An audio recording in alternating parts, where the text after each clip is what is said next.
Yo, hello, what's up guys? Ayan, nagbabalik naman tayo for another video. So for today's video, ayan, gusto ko lang sabihin sa inyo na yung last time na nag-live ako, yung live for ako, kasi nag-live ako, tapos lahat ng napagbentahan natin doon ay bibigay natin sa mga nasalanta doon sa amin.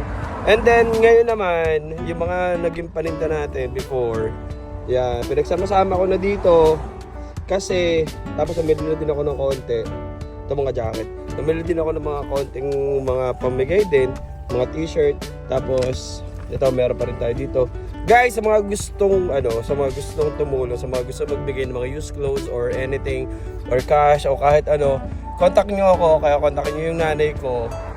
Kasi yan, nagbibigay kami ng tulong sa mga nasalanta doon sa atin. Wala namang problema kung late o ano, basta dumating yung tulong natin. So ngayon, papunta ako ng Seoul and then kukuha kami ng mga, kasama ko yung nanay ko, kukuha kami ng mga, what do you call this? May mga tao pa rin kasi mga kaibigan namin na magbibigay pa rin ng iba't ng mga damit pa rin, kukolektahan namin. And then ilalagay namin sa box at wag sasama-samahin namin. Pag napuno na yun, once na napuno na namin yun, didiretso na natin papadala sa Pilipinas. So ayan, let's go, mangolekta na tayo.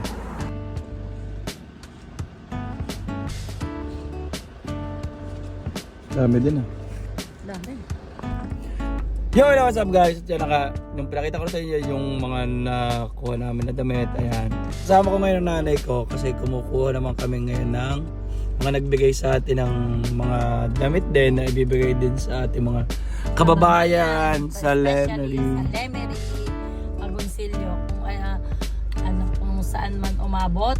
Pero maraming salamat ngayon pa lang sa ating mga kaibigan na nagbigay ng mga damit. Malaking bagay po. Nag-pick up na kami, nakadalawa na kaming pick up. Hindi na namin nakuhanan ng video si Madam. So ngayon may kukuhanin pa rin kami na isa. Tatlo pa. Oo, sige. May tatlo pa pala akong kukuhanin. Let's go! Salamat! Ha? Oo, sige. Walang problema. Salamat na marami. Ganda naman parang cows.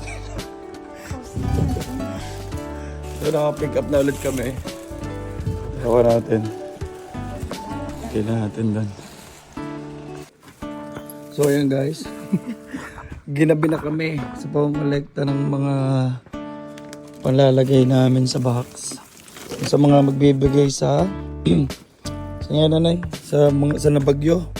At sa salanta. Ito nagkakaroon kami ng 2 bag, puno yan ng damit. Tapos eto, ayan.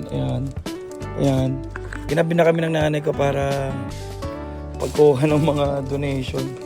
So ayan, maraming salamat sa mga tumulong, sa mga nagbigay, sa mga nag-donate. Asahan yung lahat ito ay makakarating sa Pilipinas at naibibigay natin sa mga kababayan natin na nangangailangan. Ano sabi mo nanay? Maraming salamat sa mga tumugon sa panawagan nito. Maraming salamat sa inyo. Para kami lagi mga kandidato ay maraming salamat sa mga tumugon. Ano naman iyon? Ayan, parang katatakbong kapitan. Oo, sa sunod na eleksyon, lugin ko kay Boboto, masakit po sa ulo. So ayan guys, ilalagay na namin ito sa box. Tapos para madali natin ma-pick up. Pero lang, let's go.